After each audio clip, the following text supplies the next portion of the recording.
So now that I've got my bass guitar ready to go, I wanted to discuss with you the possibility of recording and using the ID core as an interface. The reason I say that is because the speakers that are housed inside the cabinet are very, very high spec, and it's very possible to record a demo at home by using just the ID core and using these speakers as your monitors. They're flat response, full range. So in order to get that demonstration across, I'm going to be using my iPad and using probably the earliest platform for recording, which is GarageBand, which is an application for the iPad, which is not too expensive at all. And I just want to show you the results that you can get.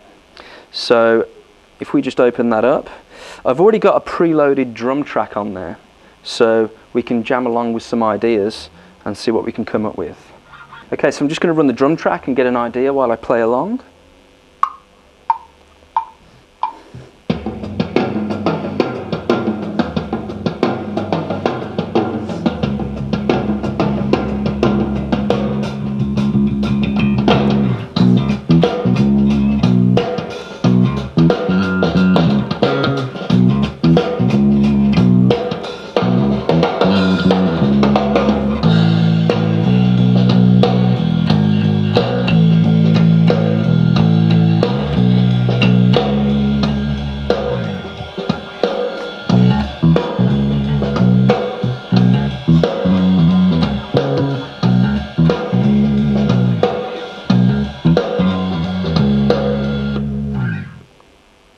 Let's see how that sounds.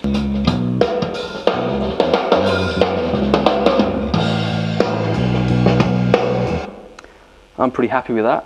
It's a nice tone, latency-free recording.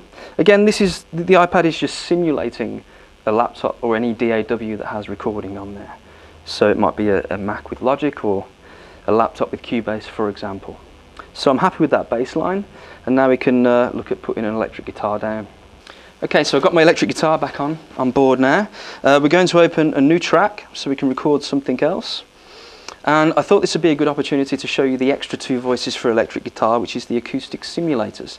I'm just using acoustic sim number 1 there.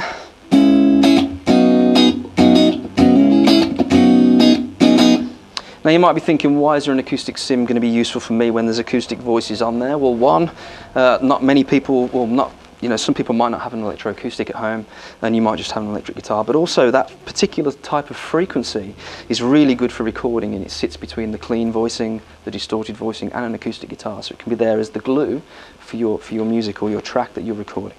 So we're going to use that one now. I'm going to put a little bit of reverb on there to give it some ambience.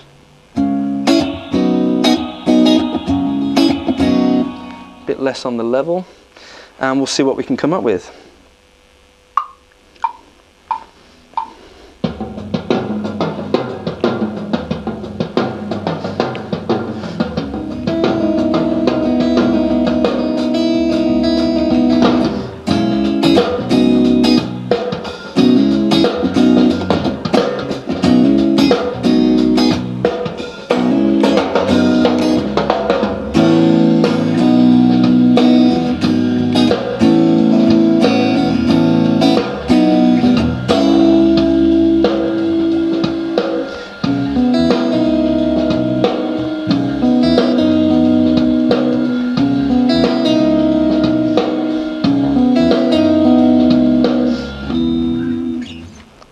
So let's take a listen back.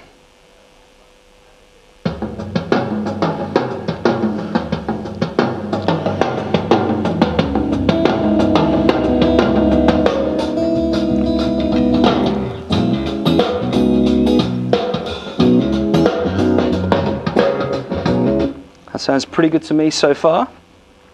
But while I've still got my electric guitar, I want to put some electric guitar tones down. So we'll open up a new track.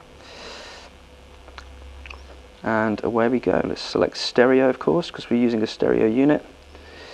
And let's get an electric guitar tone. So I'm going to go for more of a kind of a cleaner sound, but with a bit more bite on there, because we've got the gain control that allows us to do that.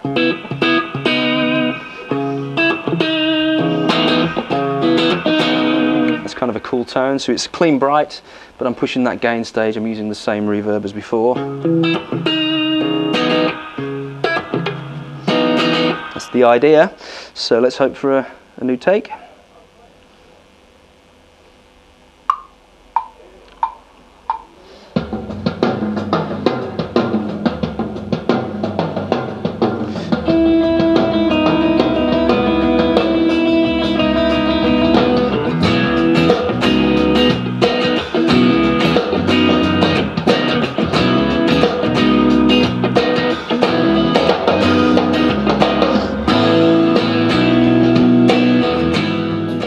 While I've still got my electric guitar, I want to maybe put some lead guitar down. So this will give me a good opportunity again to reiterate the super wide stereo and what a really great feature it is on these amplifiers.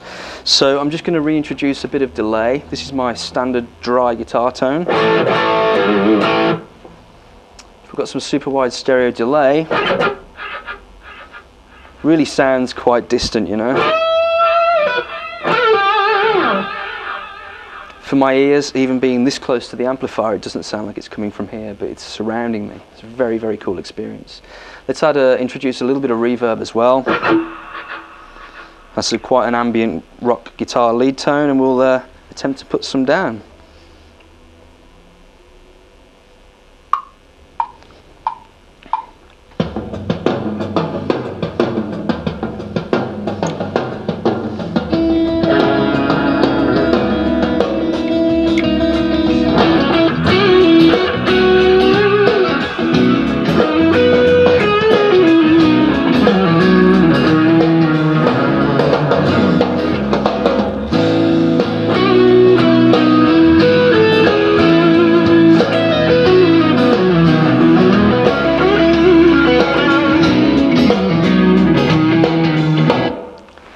Sounds pretty good to my ears, and that was just a little demonstration just in the moment, just making something up.